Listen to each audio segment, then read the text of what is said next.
I'm very happy to bring up this next man. He's very funny. He's written for classic television shows. He's all the way from Honolulu, Hawaii. So give it up for Mark Hoffmeier, everybody.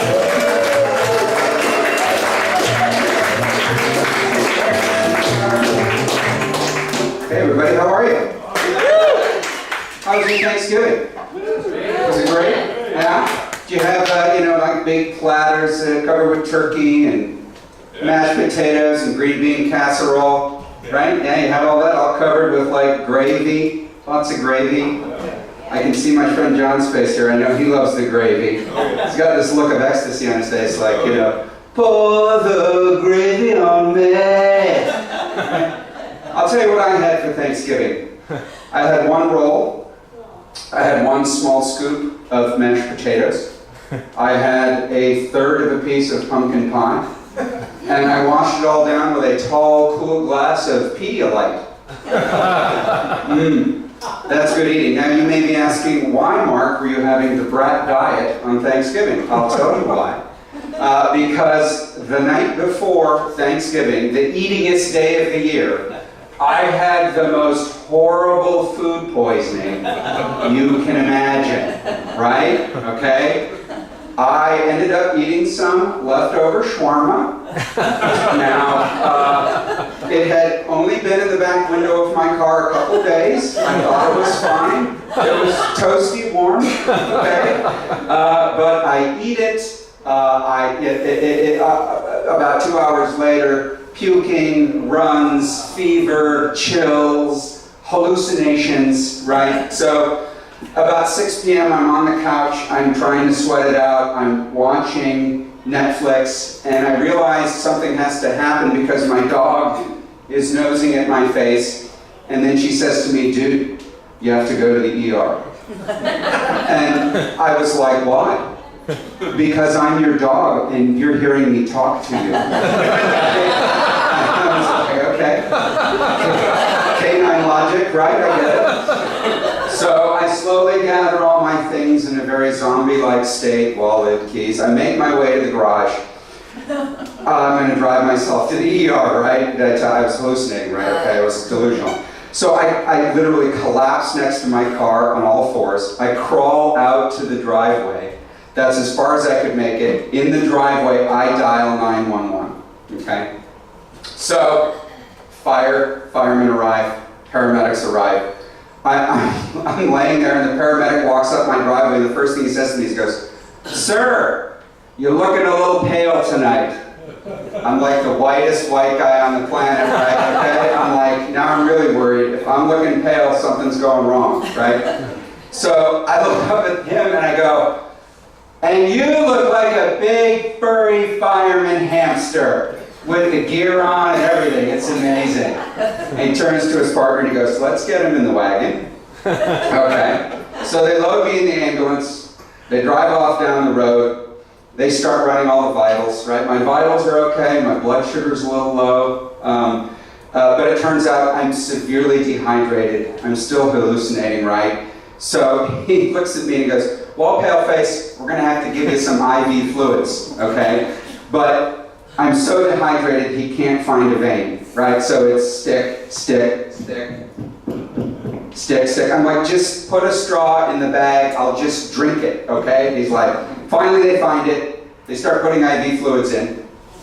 I'm in this ambulance and I realize, I don't ride in ambulances very much. Can I get the lights and sirens maybe? And it's a true story. He looks at me and he says, Fireman Hamster tells me, it's $1,800 more on your insurance if you get the lights inside, right? True story. He says, that's why we usually save it for the people who get shot.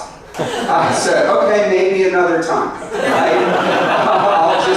I'll just wait on that, okay? So we pull up to the hospital, we get out, we're at the ER, they wheel me into something they call a trauma suite. Yes, it was pretty sweet, I have to tell you. I'm laying there, the ER doctor comes in, and you know these ER doctors, they've seen it all, so he's getting all the vitals from the fireman hamster, right? The fireman hamster is putting everything down. I'm still out of it, right? I've already gone through a bag of IV fluid. They're hanging another bag of IV fluid, and he's running down, everything is having me vomiting, nausea, upset stomach, heartburn, diarrhea. So of course, I start singing the song as he's running. Upset stomach, indigestion, nausea, diarrhea, diarrhea. Right? So the ER doctor looks at me and he has the line of the night, right? I've never heard this line in my life. I will never forget it for the rest of my life. The ER doctor looks at me, blank-faced, and he goes, "The diarrhea is reassuring."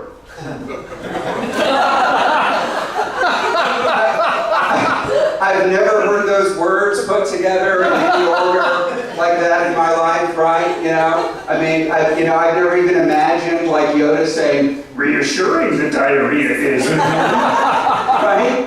You know, apparently it means my system is still functioning, processing, right? Trying to flush everything out. And then, of course, in my delusional state, I'm like, "The diarrhea is reassuring" would be an awesome motivational poster, wouldn't it? Right? You know?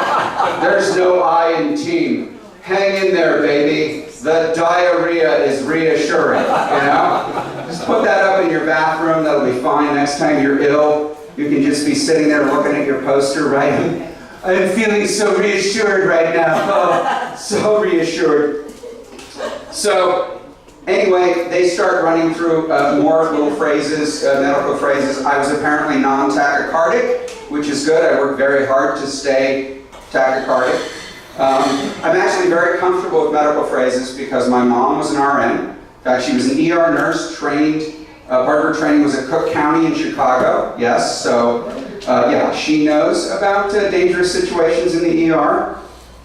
Now, here's the just sidebar thing. If you're a little kid who has a mom who's a former ER nurse, and you want to pretend that you're too sick to go to school, this is a huge issue, right? Because basically, I had to have Ebola to stay home from school. I had to be like bleeding out my ears, right? And here's another little trick my mom used, and that was, I'm sort of an oldster. I'm not sure if I'm an oldster in this room anymore. Thank you, Bob, if you're still here. But for those of us who remember back in the day when I was young, when I was a young man, we didn't have these fancy thermometers. We didn't have these fancy thermometers that took the temperature in your ear, right? Or like I have with my kids, one on the forehead, right? The only thermometer my mom had in the house was the rectal thermometer, okay? And every time she said it, that's how it sounded, right? Like a voice coming from Mordor, right? So if I said I didn't feel well, my mom would say, "Okay, I'm going to go get the rectal thermometer," right? And so she knew if I just like hopped up out of bed, "Whoa, man, I'm feeling much better. How about we go to school and learn some math, huh?" Yeah. She knew I was fine. But if she invoked the rectal thermometer, and I just rolled over in bed and went, "Yeah, okay, Mom, bring it. I don't even need any Vaseline. That's fine. Just go." "Oh, wow, he's pretty sick. You better stay home from school, huh?" Yeah. So, yeah, even a worse trick, she would keep it in the refrigerator. Okay. Yeah. I had to be very ill. Trust me. Yeah. The icicle of death, right? Yeah. So, anyway, so I'm there. I'm in my lovely trauma suite. Finally, my dear brother arrives to see if I'm okay, to see if the shawarma apocalypse is going to kill me or not. Unbeknownst to me, my brother was having a date night with my sister-in-law. This is brotherly love, right? They have 3 kids, right? They have a date night usually every 15 years, right? You know. So instead, he's in my hospital room at 11, right? I'm getting another bag of IV fluids. I'm telling him how reassuring the diarrhea is, right? And we're looking around at all the, self-tests on the walls in the emergency room, which means, I say, shouldn't doctors already know those lists? Do they really need cheat sheets about whether you're in a coma or not? But anyway, so my brother's there, and while we're there, the ER doctor comes in and he tells us, "We're going to have to wheel you out into the hallway. We need this room for an infant that's having breathing issues." I was like, that little faker. "Hey, why don't we get out the rectal thermometer and see how quickly that baby gets off the gurney, huh? Okay?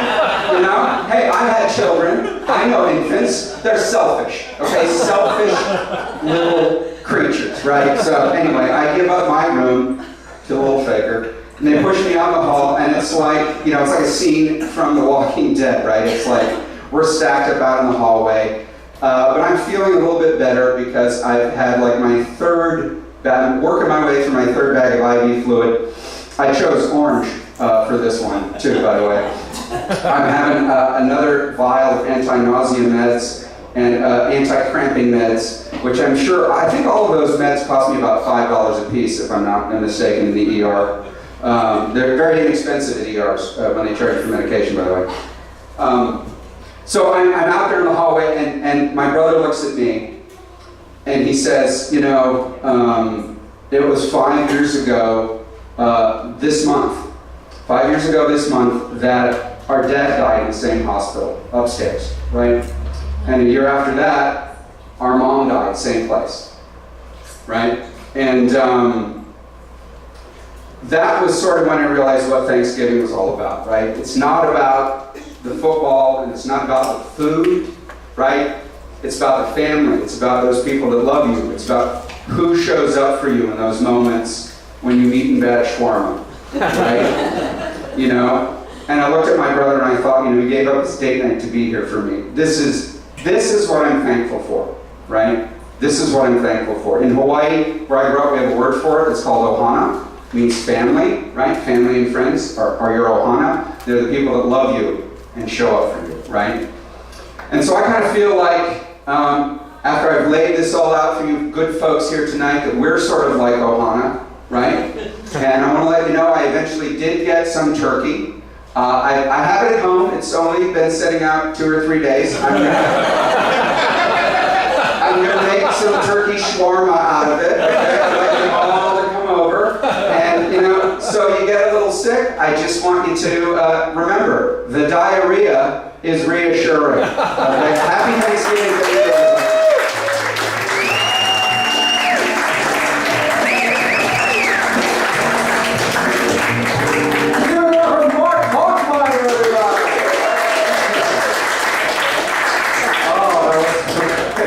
See, this is why we're mad at millennials, man. Back in our day, we had rectal thermometers, and now we have reassuring diarrhea, man. Generation X, we have it rough, goddammit. What was up with Mark Hoffmeier? That was